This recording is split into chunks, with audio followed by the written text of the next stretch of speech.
the event. And our teachers that are involved. Okay. Jeremy Wallace. Yep. There's two. There- Peter, Not my report, Dan just stole. Okay, well, I didn't just give a preview, so you No, could get into no. more detail then. Well, I showed up for part of it. This Okay. has been something I've always That's how it promoted. works, he gets you know. credit. But it's, thank you, Dan, for giving my report, and probably better than I could have done. So it is a pretty amazing event. If you remember, just last year, the board approved adding an assistant advisor because the group has grown so much. So the lead advisor is Jeremy Wallace, who's doing a tremendous job of providing opportunities for our students, but then more importantly, the students have taken those opportunities and really excel. So something that we're very, very proud of. Yeah, I'll add, one of our neighbors is a part of this, and she just is so, again, this is the group I thought the board would enjoy seeing, just come in and talk about the group so that this is a way we can learn more about what they do. Because the learning process in this process is incredible. Learning to negotiate and mediate, and it's amazing. Yeah. Brian Jefferson is the other Thank you. Thank you. code advisor. I just I don't know him personally. The athletics, of course, we've always had many athletes that we're extremely again proud of their excelling, and again no shortage again this fall. So the Monona Grove girls swim team finished 6th at the regional sectional meet, and we did have a number of state qualifiers as well. Brianna Back, Cassandra Keller, Brittany McNall, Mary O'Malley, and Liv Seymour all qualified for the state. So again, very proud, very successful girls swim team. The high school drama club had a successful run of Radium Girls. It was written by D.W. Gregory, inspired by a true story. Radium Girls traces the efforts of Grace Fryer as she fights for her day in court after young women who painted luminous watches with radium began to fall ill.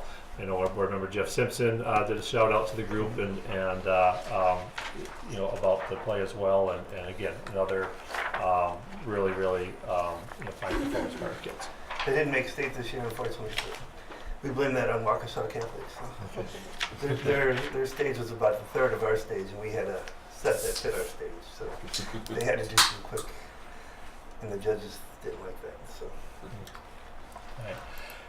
And finally, the last thing that I'd like to tell you about is a great collaborative project between our 7th graders at GDS and 1st graders and kindergartens at Taylor Prairie School. 7th graders were paired with 1st grader kindergarten buddies who they interviewed and got to know better. 7th graders then brainstormed, drafted, and published a story in which their younger buddies were featured as the heroes of their own stories. Books center around something that the younger buddy would like to improve or conquer, like a fear of the dark, or how to use a prescribed EpiPen if needed. 7th graders recently returned to the elementary school to present the finished product to their buddies. These 7th graders showed amazing creativity in their stories, and their little buddies loved getting a story that was written all about them. And there's a link that you can click on to see some of the pictures of the students working together on this project. So again, many of you are aware as parents, as board members in the schools of some of these great things. I think this is another illustration of something that a unique opportunity that we had connecting students between those grade levels. Dean? I'd just like to point out that something that Susan Fox has been involved with a lot, the WPEN and the network. I had one of their leaders talk to my Rotary Club and presented this Wisconsin Public Education Network, some basic information that they provided to my Rotary Club, and it was, since it was done locally, I think this kind of information needs to be more widely circulated because, for example, they highlighted the fact that under a little category here, how do publicly funded public and private schools differ? And each of the items here, the private schools do not have to comply with, to be financially and academically accountable to taxpayers, accepts and educates all students, requires to follow federal and anti-discrimination laws, must be certified and teachers must be certified and licensed, educate significant numbers of students with disabilities, held to rigorous standards of accountability, fully vetted public employees and volunteers, and required to provide bilingual education and English as a second language. These are all demands which properly, I think, are on public schools, but which do not have to be on the reverse side. It is very interesting to note that it puts in a few Dane County schools from Columbus to McFarland and Monona Grove. I'll just pick out Monona Grove. My glasses aren't strong enough, Jared, you could help me on this, but I think the number is about $3,400 per pupil. Is that about right? 3,800. What? 3,800. Okay, that is an 8. Yeah, 865 to be exact. Okay. Privately independent charter schools get $8,079 per pupil. 912 voucher students get $7,860 per pupil. And K-8 voucher students get $7,234 per pupil. And again, what do we get? 3,865. Okay, I think that tells a story about reallocation of resources. I would also add, I also attend these meetings, and when they have them, they're absolutely excellent meetings. Absolutely excellent. Okay, thank you. Next, under correspondence and announcements, the first is the notice of election for These out here for anybody who wants to. April 2nd. There will be 2 seats on the board up for election on, that is right, April 2nd. And the filing deadline is, the filing deadline? January 2nd, Wednesday, January 2nd at 5 p.m. to the district office. The second item under correspondence announcements is the November election results. Anybody want to comment on this, Dan? No, just what we've shared with you are the official results based on after the board of canvassers have went through and tallied. So, there for your information. I also like to make sure that the board has a special thank you for Katie in her position and the work that she did on this project. I mean, this was incredible. I believe the margin is 57%, which is very healthy. Makes me very pleased to see a healthy margin like that. And so I want to thank everyone who participated in that and to get to such a good result. It's a positive result for this. Thomas and Parade, didn't honest enough. Yeah. 100%. Except for the voters in the 8 voters in the town. The one voter in the town of Sun Prairie wasn't not interested. want us, All right, next we have Dane County Executive Joe Parisi with us to talk about the Building Bridges program. Yeah. Wait, Peter, would you also recognize that Tanya is here? Our county supervisor. Oh, yeah, Here, I'm Tanya sorry. Buckingham. Tanya Buckingham. So, do you want to join Joe or? Come on up. Cheers. Yeah, I didn't see you. I sat next to you this morning. I didn't see you back there. Please. Well, thank you for giving us a few minutes to come in and talk to you about building bridges. I wanted to come in to thank you for being the latest school district to participate in this initiative, and I thought maybe I'd give you a brief history of how this started. As you all well know, that mental health challenges can be very, very difficult to address, particularly in a school-based setting when we don't always have the resources that kids might need, the resources available for kids who may be suffering a mental health crisis or other issues such as depression or anxiety. And about 4 or 5 years ago, I was visiting one of our county's Joining Forces for Families offices. It's our decentralized manner of providing human services throughout different neighborhoods and different communities. And I was in Verona, and we were meeting in a church basement in Verona with our staff, law enforcement, school staff, and other community members. And I'd just like to ask the broad question, how are things going? What's on your radar screen? What are the biggest challenges you're facing? I wasn't there to talk about schools necessarily. And to a person, everyone there said mental health challenges in schools and not having adequate resources to address them. And what would happen that was relayed to me, and this became the case in district after district, is there would be a case when a young person was having a mental health crisis, maybe throwing a chair, there could be a fight, and too often the school staff didn't have anyone to turn to with the specific knowledge to help in that situation, so they'd have to turn directly to law enforcement. And no one, including law enforcement, felt that they should be the first response necessarily to a situation like that. And so what we did is we piloted the first year after that. We put together a program of having 2-person school-based mental health teams that would serve in a middle school catchment area and then branch out from there. They'd be in the schools. And they're to be there for the young people, for the staff, for the teachers. So if a situation like I mentioned occurred, instead of getting on the phone and contacting law enforcement, they were able to turn to the mental health practitioners who could come in, help de-escalate a situation, and then as importantly, follow through afterwards, reaching out to the family and helping the families and the young people connect to the services they needed to help the young person.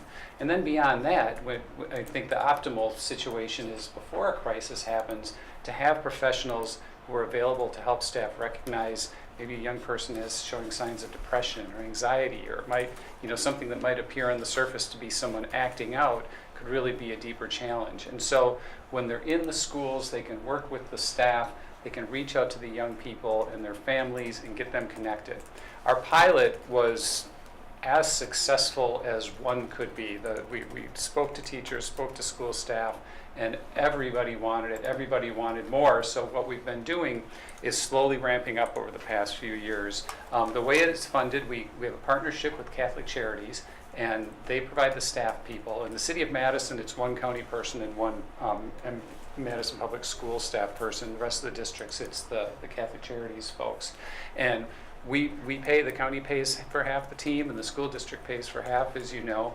And now with Monona coming in, you will be the 11th district in the county. So we're pretty much county-wide now. And some of the smaller districts are kind of sharing with, because of obviously we have different, not a good one-size-fits-all approach. So for example, Wisconsin Heights teams with Middleton Cross Plains, so they can get some services. And the county has roughly $1 million annually into this. It's all non-mandated GPR, but we think it's important enough as an upfront measure to help young people and help them in the schools, to help their families, and getting out in front of mental health challenges. And so, again, I just wanted to stop by, make sure the lines of communication are open. If you have any questions, it'd be great. Please feel free to give us feedback as it gets implemented in MG and how it's going and what's working. If there's any tweaking that you think needs to be involved to the model. But we're really excited again to have you and be part of this now. And I think it's a really important initiative. And we even see people, speaking of the elections, Governor-elect Evers, as superintendent, introduced in his last budget the expansion of mental health resources within the schools too. So I think it's going to be a really great asset to Monona Grove, and I appreciate you. I know that dollars are scarce, certainly particularly in education, and I appreciate that you're able to do this, and I think it will pay benefits over and over. Be happy to answer any questions too if folks have about it, but if not, again, I just wanted to stop by and open up the lines of communication and invite you to feel free to be in touch with us about how it's going. I'll just make one comment. First of all, we not only do we appreciate having the resources and partnering, with the county, but oftentimes there might be things like grant opportunities and financial resources. But the fact that this is much more than, it's not just money, it's a program, it's staff to work with us, and that is so helpful. Yeah. And as much as we have great staff here in the district, that we have our own mental health work group that have been working together for several years, having the expertise pleased to come and work with our staff, and again, not just say, well, here's money, go figure it out on yourself, is Yeah. so valuable for us. Yeah. So we really, really appreciate, the program, part of Great. this. Great. Susan? I echo exactly what Dan said. I was mentioning to Joe earlier that he had spoken to medical people who live in this district and said, we really would encourage you to look at this. And this is a program we've been talking about as a group and a board, wanting to know more about, wanting to be involved in, and wanting to partner with. So for me, this is kind of like early Christmas, because That's I've great. waited for this for over a year, almost 2 years. So instead of taking that child to the emergency room because they can't see a physician for 6 weeks, and the child adolescent psych center is always full, Mhm. and I don't want to call a policeman. Yeah. Now we have a resource, and this is wonderful for us. It's really a great example of what we can do when we pool our resources, right? Because there are a lot of challenges. I mean, obviously schools can't do it all, and a lot of challenges come to school with young people. And so we were looking for a way as the county to look at what's in our wheelhouse that intersects with schools, and how can we help support members of the community so that they can thrive in school. And so when we can find these common areas that schools and units of local government are both concerned about and pool our resources, we can get so much accomplished. I mean, again, if you look at, as I mentioned, we have $1 million in this as the county, but that's leveraging another $1 million of resources from the local school districts that's going right into something that, a concern that we both have. And a responsibility I think we both feel we have, but don't always have the resources to address. So we really appreciate your partnership. When do we start? When does it start? You guys are starting in January, right? Or excuse me, the fall, right? Fall of 19. Yeah. Oh, really? Yeah. You can't do it, sir. Derek?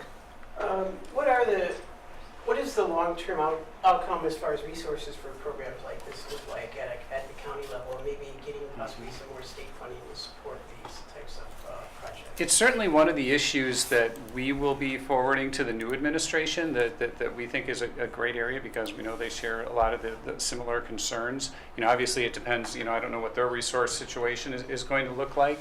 But I think this is a model that actually I would love to see replicated across the state.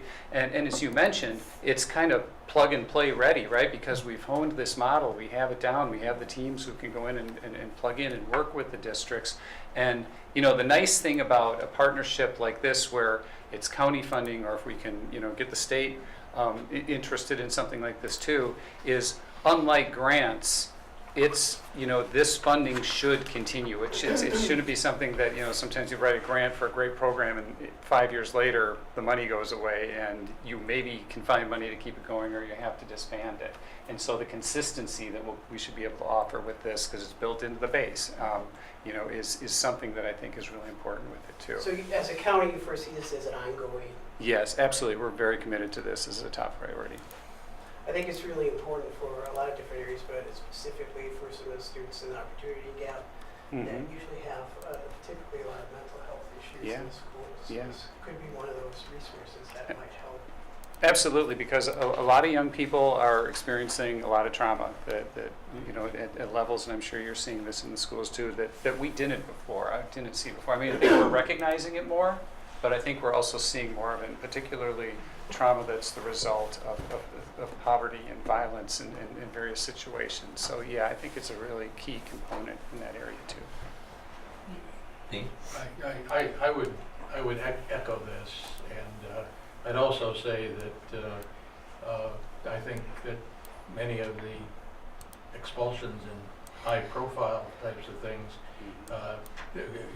one of the factors that is very common through that is the need for mental health, Yeah. often by families that have no capacity to handle or to seek that out. Yeah. So I think we appreciate the leadership the county's taken Thank you. in that field. Thank you. Currently, this is a 4K8 program only? Well, usually and we let I think it's important that the districts, have we want to do what you think you need. The feedback that we've received and the way we've modeled it is to have it middle school based. Now, that's not to say that it can't go out beyond there as the districts, as works best for individual districts and tailored to your needs. But as we designed the program, the feedback we were getting from folks was that was kind of the sweet spot of where the most challenges were starting to flare. And and obviously if you can address it then and start connecting young people and their families with assistance, then hopefully then we head off more serious problems later on. Yeah. Susan? Well, and I think it's kind of like preventive health. Yeah. We're seeing this younger now. Mm-hmm. So I think the more focus that we do in the elementary, the more identification, then we're going to reduce those numbers in middle school. And as you are seeing the reduction in the high school based on the services you provide. So again, if we can build a model that builds the base stronger at the beginning and stretches out. Mm-hmm.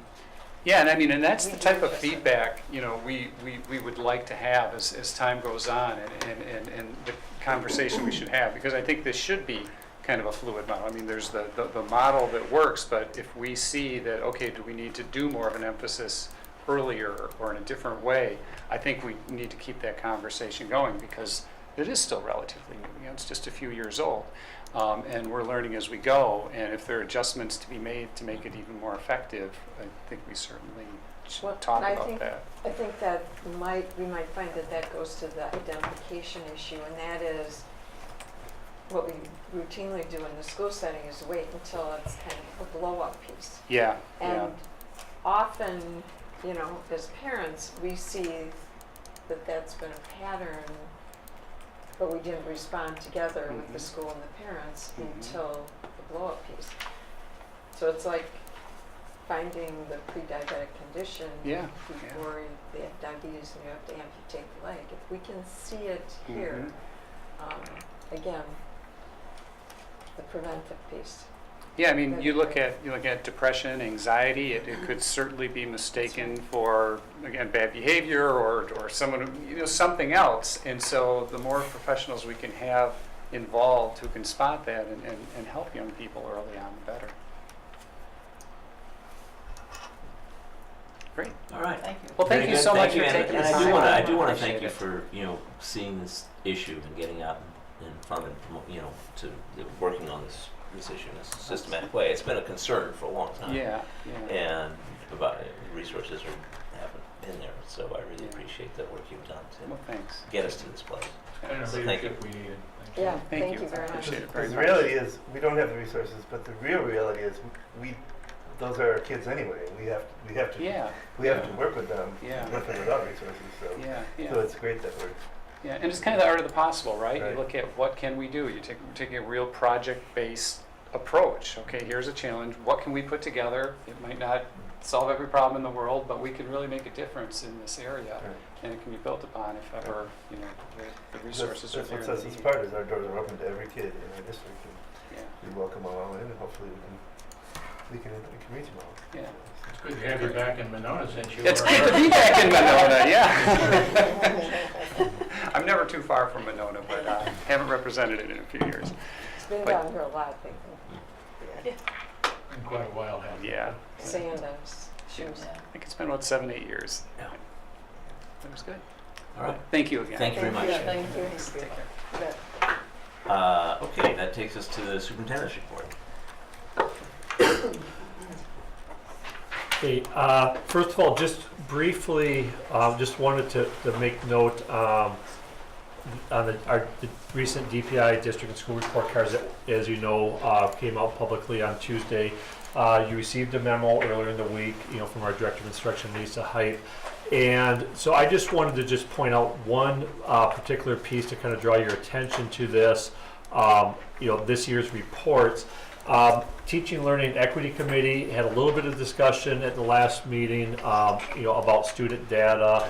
And I wanted to clarify, a little bit about a remark I made that evening, kind of off the cuff, that I don't think maybe I articulated as well as I should have. But with regard to the report cards, there's a lot of good data. There's certainly some things that we're very proud of. We're always, I think as far as looking, we're always concerned about this ranking and sifting system of trying to assign a score to a school and trying, that somehow that correlates to the school's effectiveness. And so I think we have to be a little bit careful about what we read into those. But in particular, two of our elementary schools that had our highest scores, Cottage Grove School and Winnequa Elementary, both had very similar achievement data, with regard to the students. And interestingly, as was pointed out in Lisa's memo, that the scale that is used, or the weighting system to arrive at those scores, changes depending upon the poverty level at the schools as one factor. And because at Winnequa we have a higher poverty level than we do at Cottage Grove School, the student achievement scores are actually weighted less than they are, at Cottage Grove School. And so even though the achievement levels were very similar, it gets less weight. And the idea behind it is meant to be more fair towards some of the schools in some of the urban areas who have higher poverty, and try to measure more on growth than actual achievement. But in this case is a really good example, I think, how you could argue that it's a little bit unfair about how it ranks, supposedly our schools. And again, the scores aren't significantly different, but because of that weighting, Winnequa fell 0.1, of a point short of significantly exceeding expectations. And so just want to reiterate that every year, when you look at the reports, there's tons of data in there. Those are some, once in a year data points that we can reflect on. Certainly very different meaning than real-time data that we look at on a day-to-day basis, with our teachers, the formative data, and some of the other testing we do. But so again, overall, very proud of the overall results, but we, with the caution of being careful what we read into those overall scores. Much more important is probably digging deeper into the data that goes into it. So I know we're working with Eric on specifically the Teaching, Learning, and Equity Committee, that this is something we want to dig in a little bit deeper to the data, how this relates to some of the other things that are more important. But I just thought I would share that this evening. How much of the variance is are the equity factors on the scores? Is it All of them? Yeah. Well, I'll just. That's not an answer. Yeah, I'll give one example. So one of the other factors in the overall score is what they've identified as closing gaps. Okay. Well, by closing gaps, you might assume we're talking about various groups of students, and with that, again, you look at most of our schools, the groups that are identified of students, in most cases, their cell size is too small to report. They use 20 as a minimum number of students in a group. And so, I'll use Cottage Grove School again as an example. In the closing gaps piece, the one group that we had a cell size greater than 20 is our students of lower economic status. And so that was the one piece that was looked at for their score in closing gaps. None of the groups, as far as looking at various groups of students of color, are included at all in our gap score. And so again, that varies from school to school depending on how many students you have in those. So again, looking at the data of those various groups, great, it's a nice snapshot, but how it correlates to the score, again, is different from one school than it is another. I don't know if that answers. Well, this is really hard to explain to the public. Yes. It is. It can't really be explained right here even. Right. Completely, and it leaves a big footnote on a public report, as we've seen from comments and that sort of thing from time to time, because it doesn't measure it doesn't really measure academic performance taken alone, nor does it nor does it weigh the issues of poverty or measures of disadvantage alone. And there's a strange mixture in there that it's hard to it's really hard to have it be useful in dealing with either, in my judgment. Right. And I think, and I'll just offer this, and I think we all know that there's a political component to this. The fact that we even have report cards is legislated with, I won't, comment on perhaps the motivation, behind that. And I think DPI does the best they can in trying to take what they're given and required to do and trying to make it a fair and, useful tool for school districts. But they're dealt a hand as well that they, in some cases, because of the legislation, there's only so much that they can do with it. So, in fact, that's one of the things that I had an opportunity to talk to, one of the DPI staff members about. This was actually during the election. Should Tony Evers be elected governor, are there some things that he would like to try to address legislatively with the report card? And the answer is yes. Whether he'll be successful or not is another story, but they definitely see the flaws in there that, so if we are going to have a report card, there's certainly some things that can be done, to improve it. That being said, it still is, if you were a family and you're moving into Monona Grove, it is still the main factor to look at for the school district, because they would not have the resources to get that type of information. So if I'm moving into Monona Grove from Chicago, and I'm looking at school districts in Monona and McFarland, that's what I'm going to be looking at. So there is an important piece of that data that is important to the public. And I happen to think her scores are not totally reflective of the district, but fairly reflective. I think that's fair. Yeah, thank you for saying that. And the other thing I don't want to lose sight of, there are some really positive things there, and there are definitely things worth celebrating, and it is really important. I know our principals do, share with their teachers, and so I don't want to lose sight of that as well, the positive things that are part of it. Okay, Susan? Well, because we have several of our principals, here tonight, I again want, as a board member and as a board, to thank you guys for it being generic, you guys. The work that you do to make these kind of scores happen and reflect how well you've done. And again, you have to think about at Cottage Grove School, we have a principal that's been there, so how many years now? 4. Yeah, and that's still a transition piece for a lot of people. You've done a great job. And let's not forget the teachers. Absolutely. Thank you. That's exactly right. I would hope they would use a little more You can't do that without the kids and the teachers. more research than just the standardized test scores and things. Because I have my kids out, and I think I would never use the report cards Certainly not tell perfect. to tell someone that we have a good school because of our report cards. I agree. I would give a million other reasons without ever once mentioning high stakes testing. I agree. Susan? Well, and that was an issue with the Wisconsin Public Education Network when they put together the legislative forum that we were not able to attend because it was on the same night. It ended up being on the same night as the board meeting. It hadn't originally been scheduled, but it got moved. One of their questions was about because there is a lot of concern in a lot of communities about how the report cards are used, that they're given too much weight and people don't really understand all the variances in them. And so one of the questions to legislators was, would they support changes? And of course, all of our Dane County legislators mostly do, but it's a question of how many others will. So it's just, it's worth something, but it does not tell the whole story by a long shot, and that's always the issue. Well, just the raw scores of 60s or 70s. Right. If I came home with a 60 on my report card, it's a long way from 100. And I think that's what the public often Right. reads, that type of thing, even though they see there are other districts that are nearby and close to that number. Because they don't do letters it's- like some states do. The indicators are more subtle Right. than the old, your score on a spelling test at 7th grade.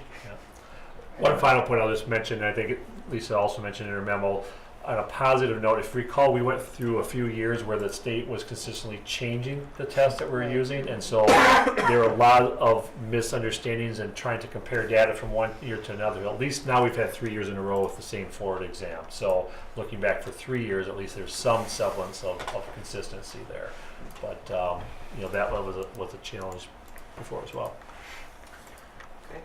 You're also going to talk about the expansion of the MG21? Yep, just real briefly, and this is more of an announcement than it is a report, just reminding, the board that we're in the process of that, expansion and communicating with parents. So I attached a link again to the website that Rebecca and her team have put together regarding the expansion to the middle campus. And so they're having open houses once a month here for the next few months. One tomorrow evening at 5 o'clock, and I know they're going to do a great job, of course, of reaching out, to parents, and I'm really confident it's going to be a success. Rebecca will be giving her annual report to the board coming up in December, so I'm sure she'll speak more to where they're at in the process at that time as well. Great. Thank you. Okay, that brings us to board reports, starting Teaching, Learning, and Equity Committee. Eric? Had our first meeting on November 7th, and that was a fantastic meeting, and we got a chance to introduce everybody, kind of get an idea of why everybody was on the committee. We discussed some potential issues and topics that came up, and we did not decide it was the right time to develop a mission or goal, and I'm going to be meeting with Dan to go over some of the things that the district's currently doing, and then we're going to present that to the next committee meeting, which is on December 4th. Mhm. 5th, December 5th. Fourth. Tuesday the We went to 4th. It was Tuesday. fourth. Went to We moved it. Tuesday, Yeah. okay, sorry. This is- That's right. Yeah. I think you had a good, get a committee meeting and get a start. Okay, Thank you. Yeah. Thank you, Susan and Dan and Peter and the board for making this ad hoc committee. And I think we got a really good start, and I look forward to a really productive ad hoc committee. Policy, Susan? Okay, we met yesterday, and we're still working on policy 2018, the equity in education. That's a new policy. And then 9130 was the public requests, suggestions, or complaints that you recall we brought for a tentative first reading at the last meeting, but we were directed to take it back and work on revisions, which we've just started to talk about, and we'll continue working on those at our December meeting. That is December 5th, so confused with the dates. We did complete committee approval of 17 policies from the most recent Neola update. We have 23 more to go through, and we're going to start on those on December 5th. And those tend to be sort of short updates. Sometimes we become aware of other language that needs to be changed as well, so it becomes a little more lengthy. But those will be coming forward probably. That means possibly some will come for a first reading in December, and then otherwise January would be the likely scenario. Okay. And the next meeting is the 5th. Thank you. Questions? Dean, personnel. Well, we had the personnel committee meeting, and it was a kind of a first session and round for the negotiations that we would have on salaries and that sort of thing. We made no substantive decisions and so forth, but we did share some data. The district and Jared or Dan, please jump in if I hit. I'm not going to go into the data in great detail, but we did share data on comparable contributions to benefits such as health insurance and so forth in terms of surrounding districts. We make our employees pay less to those contributions, and we also didn't go into it in great detail, but what do we call the retirement savings and that sort of thing, we're in pretty good shape on. The teachers, on the other hand, handed us data that, I think this sheet was from teachers, was it not, on the salary comparisons? That's from Jared. That's from Jerry. That was from Jared? Yeah. Okay. The salary average, Jared, thanks. You really come up with very useful data for us and everything. But on the salary comparisons, on teachers with BAs and teachers with MAs and years of experience and so forth, in terms of some salary comparisons, we do lag there. But we also explored.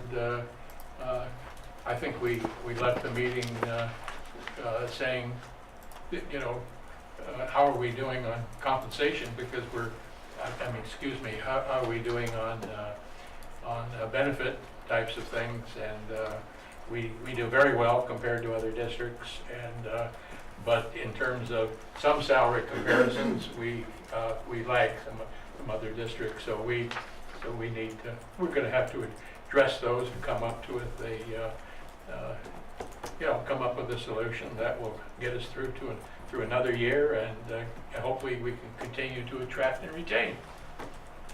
Would you have one of the lowest benefit compensations for the way teachers in their conference? Lowest amount that they have to contribute. That yeah. they have to contribute. Yeah, not the lowest That's what I meant. compensation. The lowest Yeah. amount that Contribution. Yeah. contribution. It's Yes. the highest. The teacher. We contribute 95%. Right. One of the comments that was made, however, was that because we had a committee that renegotiated this, when you look at the actual payment, which the teachers brought to us, our payment isn't necessarily higher than other districts, but the percent that we pay is higher. Is that how you heard that? When she gave us those numbers, So the information that the MGA had provided was looking back and before where the district was contributing, or the overall health insurance budgets was lower compared to other districts. However, that has changed, and we're contributing at a higher rate. and I agree with Dean that the salary comparison, and I think Eric mentioned that too, that was presented, the board may want to look at that, because one of the things the board approved were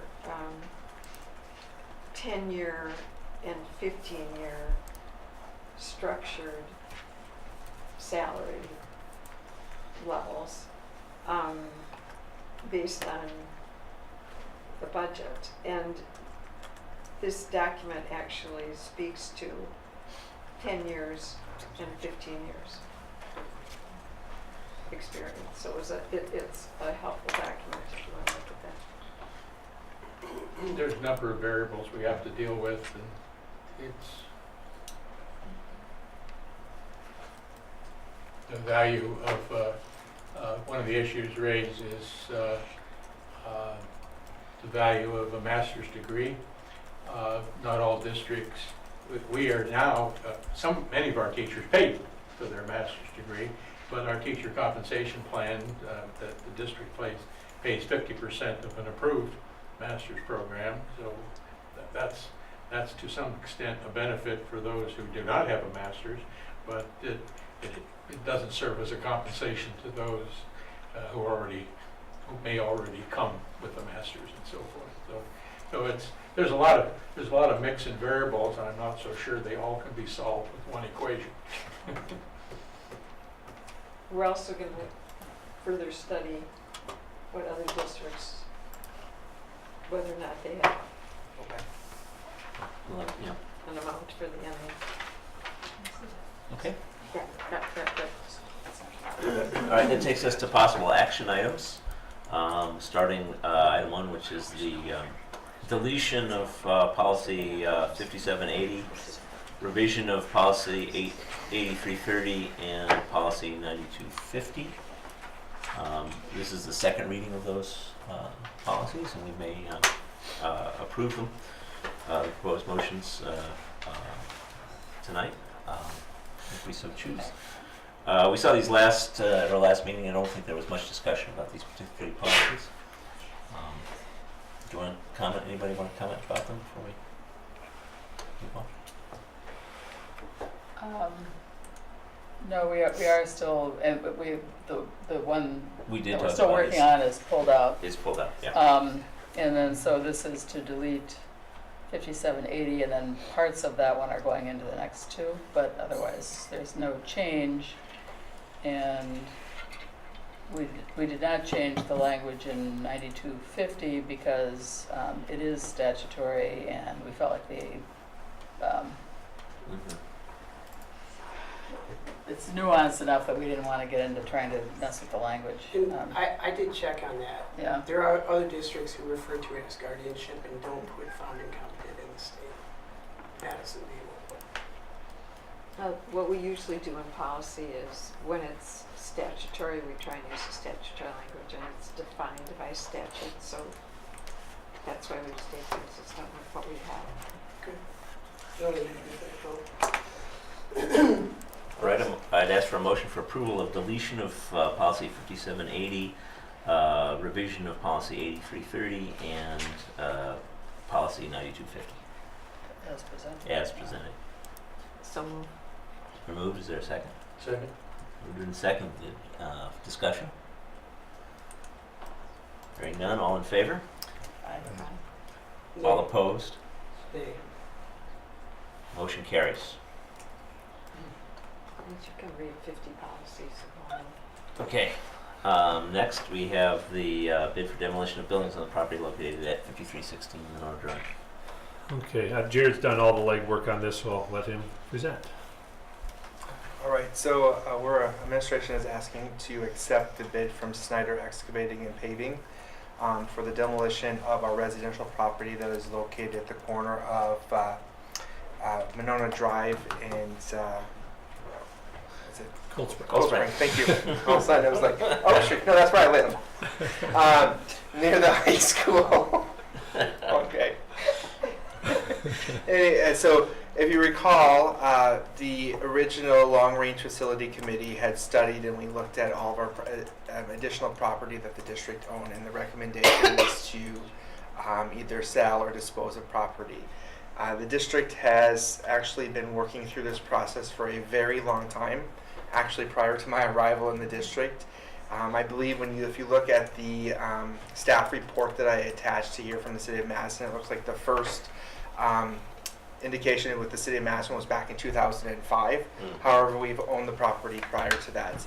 So originally the district had recognized, so we have 3 properties in that area. We have the house that we're recommending for demolition, and then 2 houses on Jerome Street. Originally, we had put in a request to the City of Madison to demolition all 3 of those houses. However, I'm working through and meeting with the Lake Edge Neighborhood Association. One of the concerns was they would like to have seen those 2 houses that were located on Jerome Street put back on the market and become part of the neighborhood again, instead of either being tore down or potentially the lot. So originally, some of the conversations that was going on over the last number of years was that the district needs to make a change to our tennis courts. So currently we have 6 courts that face east and west, and there was conversations and the need to move our tennis courts to be 7 courts facing north and south. So we had, the district had looked at different plans, and some of those plans had indicated that we needed to potentially use some of the property of those Jerome Streets, which is obviously the next agenda item.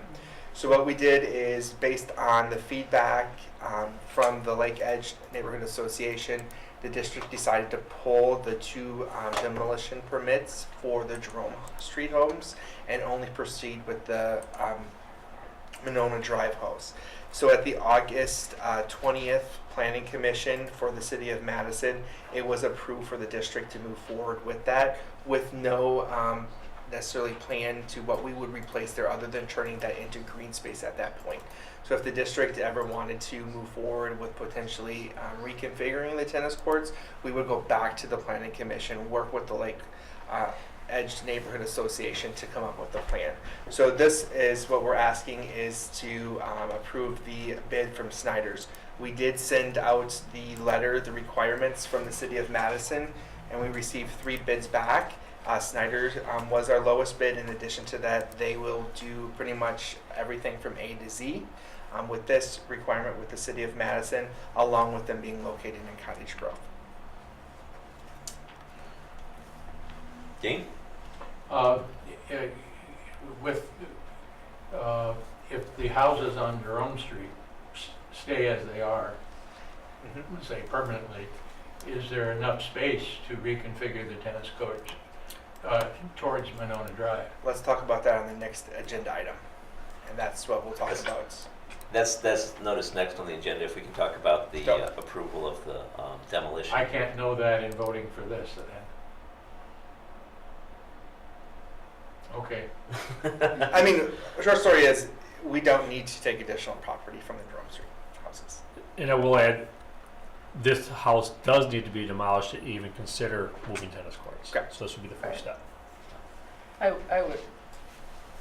would also think, it looks worse and worse, and every time I drive by it, it's just an embarrassment. And so I'm really happy that you've moved ahead with this. It needs to come down. So to take that to the next level, so there is unfortunately a pretty, so the house is only used for storage, so we store some wrestling mats, some lawn equipment, so the house has not been lived in for a number of years. The water has been turned off.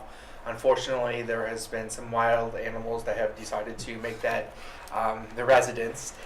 So we will work with the Humane Society and get those removed so those animals don't move to the neighbors or to other areas. The zoo or the Humane Society? I don't know whether we're working with the Humane Society. You're destroying a wildlife sanctuary? Dean, let's not go there. But one of the things, like Susan Yeah. pointed out, there are It's the shingles that are pain feeling and missing. it's It's really looking poor. Yeah. In addition to that, if we don't keep doing or do something, we will have to start replacing the roof and things per code with the city of Madison, which then if we know that we're not going to use that house or put that house on the market, we do need to just It'll be an improvement. Yes. Just have a lot there.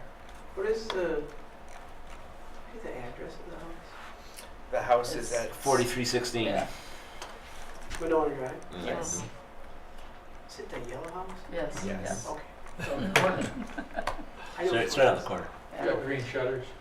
It was a cute house at one time, a long time ago. That's why when I was doing doors, nobody answered. Not anymore. So would someone like to move approval of the bid for demolition as presented? So moved. Is there a second? Second. Moved and seconded, discussion? All in favor? Aye. All opposed?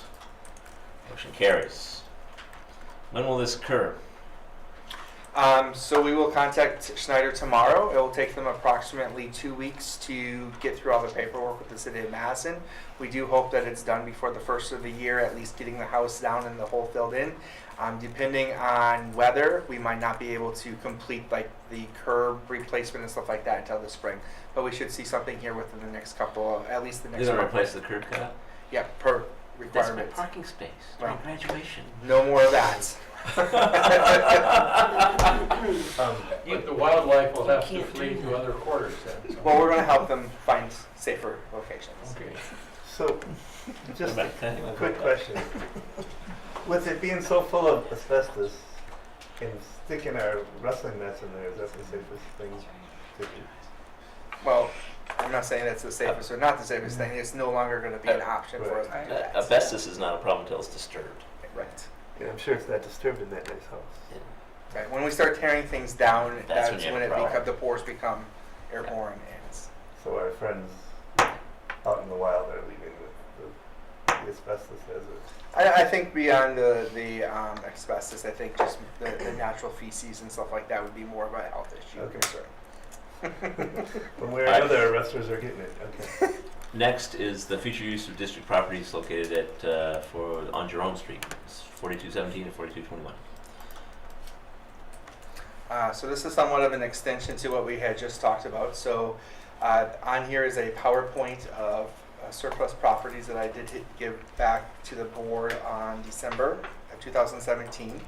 Part of the reason that we originally moved forward is looking at those 7 tennis courts. However, there is no plan, there's no money in the budget to necessarily do that. However, what we've done is worked with Rutler and identified, and so we did put a conceptual drawing on here that was done back in 2014 that shows you, and we've confirmed with Rutler, that if we did move forward and meeting the request of the neighborhood association and putting those houses back on the market, would we need the any of that property of those 2 residential properties? And we were told no.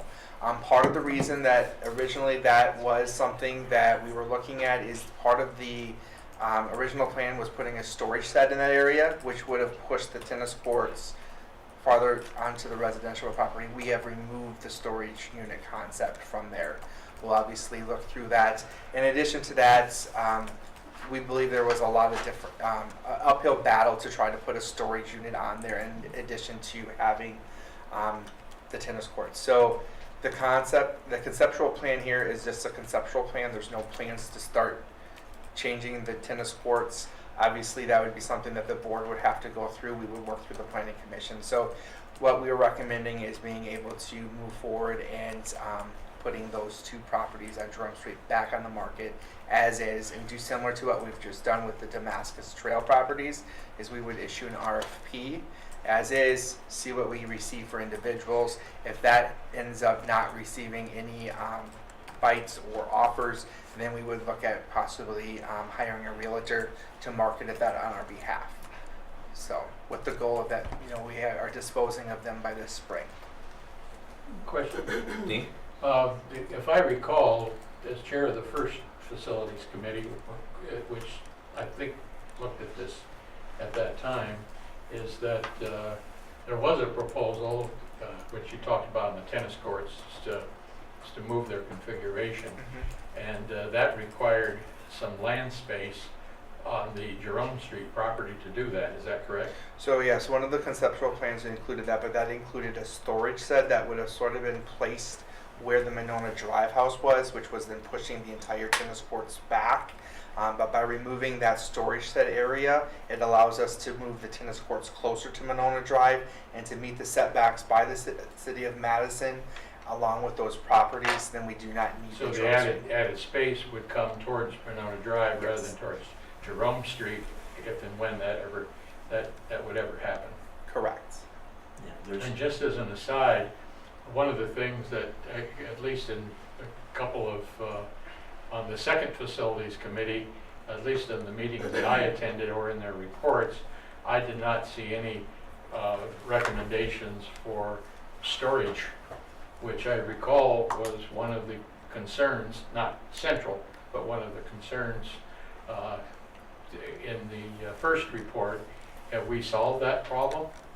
Storage is always an issue for the district. The answer is we haven't. We have not solved it, but I will say that that these properties on Jerome Street obviously would not be approved. The neighborhood association would not support No, I tearing those. understand Yep, that. and just saying that that's part of the reason. Originally, that's why there was storage concept put on the tennis court area, was to help alleviate some of that. But as we continue to partner with a neighborhood that's right next to the district and developing that neighborhood association and trust, it's one of those things. Do we have any future plans or place to go with district storage? And I don't recall whether that storage was something needed in Cottage Grove, Monona, or both. I kind of remember it as a kind of a generic need. Yep. Well, it's definitely a need that we need in every single one of our buildings.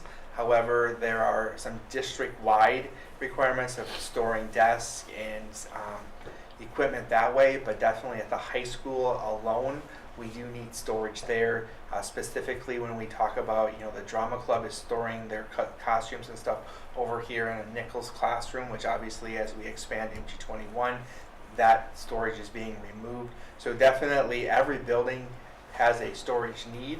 However, what we're looking at doing is, how can we centralize that storage But then the high school sort of has their own type of storage because of the different student organizations and the ability to get into that on a daily or weekly basis. There's not really. There's not an there's official a- plan There's yet. a need for permanent storage, and then there's just temporary Yes. type of thing. Okay. All right.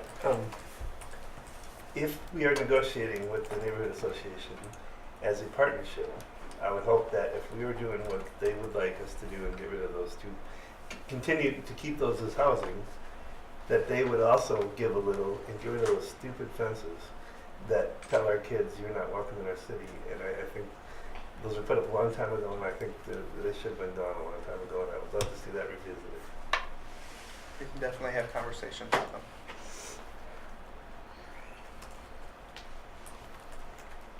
Okay. They have at least allowed, as did it start last year, where they allowed, students can now park along the town squares. I mean, that was a big issue, and that was a, that was a huge thing when they agreed to let kids park there. Students It's can- like 20 or more The parking students spaces. can park on public land, that's nice of them. to Well, allow they were that allowed happen. to, Madison was not allowing it, so I'm just saying Right. they did give us that, which I There has appreciate. been And some- they do, the kids do still park on those streets, they just have to walk up, because of the barricades. It is an awkward situation, but I think because that's a neighborhood that has large lots, that's one of the reasons they weren't interested in our taking even 10 feet off the back of those lots. That was one of the reasons they wanted to leave them as is, so I'm glad to see that we have a plan where we don't have to do that.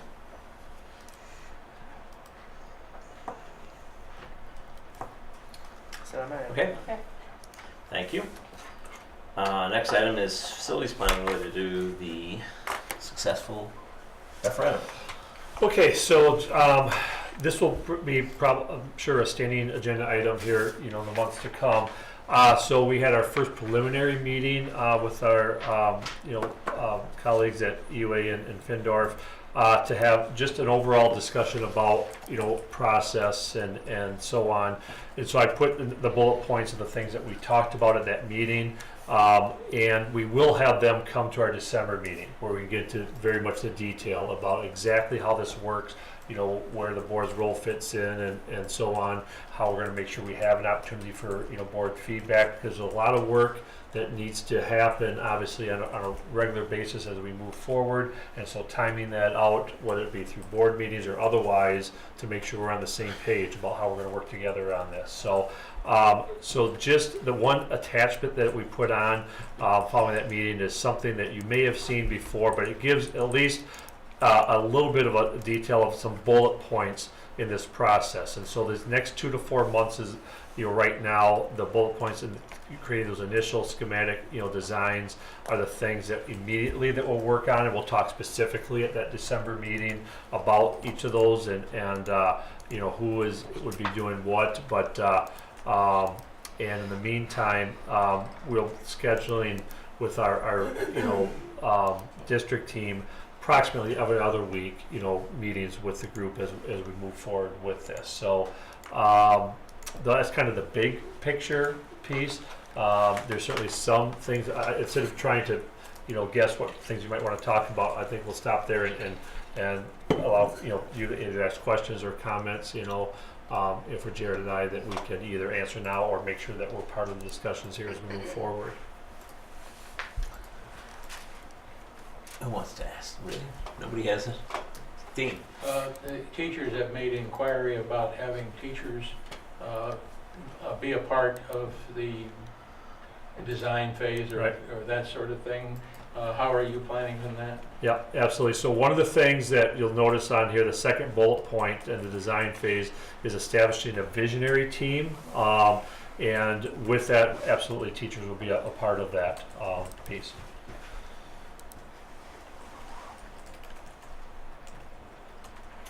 And Susan? does the design work that needs to be done on, I don't know if it's mostly Taylor Prairie, but to accommodate different sections, that's in the same timeframe? It is, That's and as well? so, and with it's kind of like parallel projects. So there'll be one design team and working with a couple architects specifically on the new school, separate with all the building renovations. It's a separate team and separate architects on those.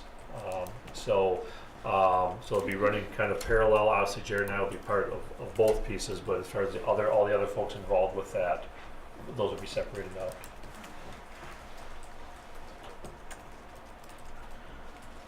Okay.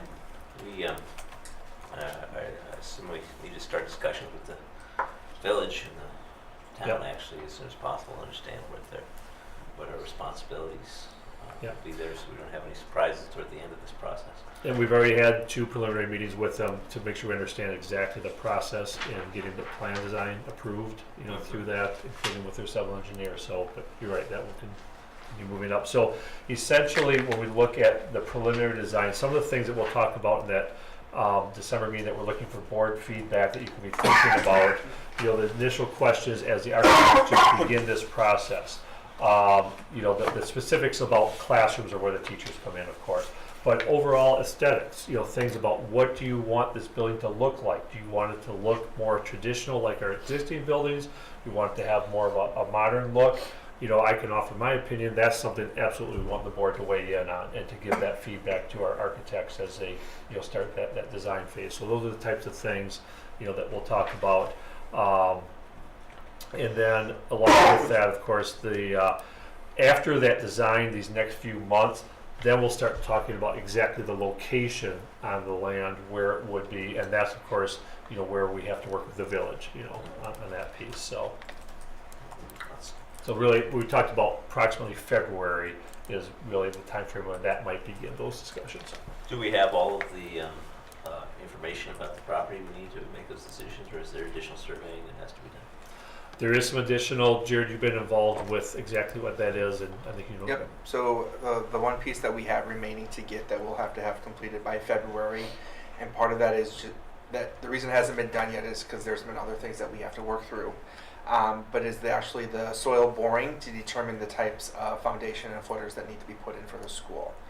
Those are things that once the crops come off, we'll be able to, we can do that during the winter months as well. So that's the one last piece that the architects do need to have to be able to determine where it needs to be located at, in addition to the types of foundation and footers that need to be placed. An additional thought I have, which is that there's more land out there than we need for just an elementary school. Mhm. And one of the things that I think we need to do is to think about what the future holds, so that we can anticipate when it comes to placement and size and so on, and the use of that building. We can anticipate what we want to do, what our potential is in the future, so that we can design with that in mind. Because we don't want to put the school obviously in the middle of the thing, Yeah, because right. it's a problem. But I think that requires some thought about what the possibilities for the future holds. And I don't mean we have to sort of make a long-term plan that says we'll do this, that, or the other thing, but it might be, well, there's a possibility we would want to do this, there's a possibility we want to do that, and to make sure that we can fit that in. And that is something obviously that has to be done up front. Absolutely, really good point. And we've talked about the idea long-term perhaps of some athletic fields, or other uses. No doubt that needs to be drawn in now of conceptual use in the future. Dean? Well, Dan, part of answered my question. When we planned this, we did not put it in the budget, Right. but in the referendum Mm-hmm. budget, but the possibility for athletic fields, whatever kind they might be, and so forth. So the building location has to do with the borings and Yep. and perhaps for the access road and that sort of thing, but Mhm. also for possible future physical outdoor athletic facilities that would be along the lines that we didn't budget for but could be accomplished later Absolutely. through fundraising or whatever. Yep. Susan? Again, we did some of that, and we might look at some of those things we looked at on Glacial Drumline. We actually had a plan for a full soccer field with bleachers and lights Mm-hmm. at Glacial Drumline. But again, now with the referendum and being able to have a more acceptable dual-use field, maybe more practice fields. We also, Patty's not here. That is right. We also took our freshmen out and had soccer practice at Taylor Prairie. and there were serious complaints from the neighborhood about that, so that had to be terminated. So it's nice right now because right now the property's open.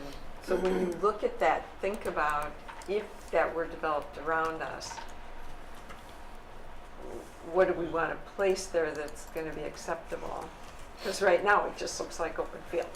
I agree. I think it's a really good point. Is not only with this new property, but how does the current property we own adjacent to glacial, part of the glacial drumlin, relook at that again about those original plans? Is that still the vision, or there might be a different way that we utilize those? Right. And we hadn't planned on that whole. In fact, we didn't even develop it that way for the Pee Wee football, Country Club Pee Wee football, to be on a piece of that land. We didn't even work or develop that piece around it. Yeah. Aside from the building, obviously there's a bunch of other stuff that's going to happen on the district. What is the timeline involved for that, for other pieces? What's going to be the first things up? What do we have items that we want to get done this coming summer, for example? Yeah. For example, when would we talk about the upgrades to the stadium? Yeah, great question. So in general, all of the projects are part of this timeline of a year of design and bidding, with a couple of exceptions. MG21 expansion is on the fast track to do some work this summer, obviously for the opening of the school in the fall. So that's one that's on its own timeline. The other one that became a new project, of course, is Winnequa School, the issue that we were having with the music room and the water. And so that's one we definitely want to get addressed this summer as well. So those are two projects that for sure we have a expedited timeline for this summer. Most everything else is slated for the following summer. I'm sure as we start that discussion, there might be a few things that we'll say, this can fit into, there's not as much design involved that we can, partner this summer. I was thinking particularly about the other projects that Winnequa, the windows and the plumbing, which seem, in terms of the design process, relatively straightforward. But I think that will tie in, my understanding is, and we'll talk about it specifically, but we'll tie into the design of the other pieces. Okay. So I think that's right now the plan. All right. I guess the other one too, before someone asks, the sustainability piece. And I know that I've had conversations with a number of board members and you've been contacted. So just to remind everyone, absolutely, that will be part of the planning. There are absolutely no decisions that have been made other than we will investigate the idea of sustainability solutions in every building, not only the new school, but the existing buildings. As you are well aware that the geothermal piece was part of glacial drumlin, whether that's something to look at again, solar or other sustainable solutions. And so again, the folks at UA and Findorf are well aware of that all throughout this process, that'll be part of the things that they'll be presenting to us to make decisions about. The economics of solar changed pretty dramatically in the last decade or so. And I think when we were doing the energy efficiency things, if we were where we are now, solar would have been one of the things with the quickest payback, for example, compared to some of the other things. Anything we've done, I think. And I think the change for the equation would have changed. Unfortunately, we're not allowed to the state no longer allows the borrowing for the energy efficiency, but there's some thought that maybe that will change going forward in the next couple of years, which could also be a help. But there's some interesting opportunities. If you're aware, MATC is installing the largest solar array in Wisconsin on their roof, and they expect it to free up $200,000 of operating expense each year. Well, and actually, the new construction going up on the riverfront in Monona is going to have solar on the solar panels. All right, we discussed this before, and there was concern about roof penetrations. They don't even do that now. If you look at the pictures of the MATC installation, what they do is they have what they call ballasted insulation. There's a couple of, they have these frames that are all connected, and there the intervals. There's these essentially bricks holding the thing down, and it's fast and expensive to install, and then it gets beyond this issue of being concerned about roof penetrations. I guess the other thing that I'll share, just to be clear about, the people that we have at the table, I mentioned for every building, not only the new school, but any of the schools that have renovations, there'll be design teams, including, teachers, as part of that process. But for the new, so on all of the meetings, of course, Jared, myself, Jeff Carr as facilities, supervisor will be part of. Also, Reed Foster will be our administrative or principal liaison for the new school visioning team. And then we also have, Katie involved as well. Obviously, communication is a big piece about how we're communicating out, not only with our staff, of course, with the public, in the process going along. So that'll be the core team that will be involved in every meeting, and then every principal and the, team of teachers will be for the individual projects as well. All right. Any other questions? Okay, future meetings, then items. Our next school board meeting is November 28th. November? November 28th. Wednesday, November 28th. Peter, I won't be at that meeting. We'll miss Nor will I. We'll miss you both. I will be at. Is there a date nearby that works for both of you? Is it a Wednesday night thing, or is it you're out No, all week? I'm out. I'm I'm out of presenting the at a country for a conference in week. Portland, so I will. In Portland? Yeah. Maine or Oregon? Oregon. Oregon. It's gorgeous, but there's a lot of progress. All right, and then there's 3 committee meetings in the following week of December 19th.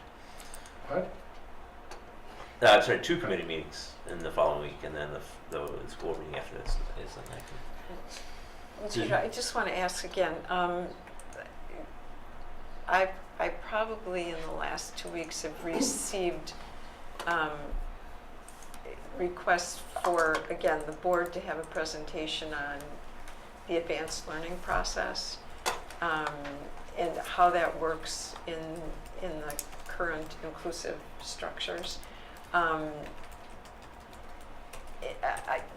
going to continue to advocate for that being a 10-minute presentation of the superintendent's report or something, just because the community has asked about that. So if we could do that and then it'd be on tape and then people can watch it, then I don't have to keep sending them to the principals all the time. It's just, it's something that comes up probably every 2 weeks. Okay. Just a request. All right, does anybody else have thoughts on that? And let me discuss that with the chair of the Teaching, Learning, and Equity Committee, because That'd be that might be an That'd be appropriate thing to do, and Dan, and That'd be great. I want to, put these things in the forum where the best fit in the most time, most efficient use of everyone's time. Yes, and maybe the best thing, what I've also suggested to them is to talk to Lisa and maybe have a school presentation at the school in one of the communities so that the parents can learn more about the process. It's as much a parent request as mine. PTO. All right. Thank you. I Anything said else? call the PTO presentation. I brought this up last week. I don't know if it's just possibly, or no, never mind. I'll talk to you later. Okay. This doesn't fall under that. All right, I'd like a motion to adjourn. You have it. I move we adjourn. And there's seconds. Second. All in favor? Aye. Right. Opposed? Motion carries.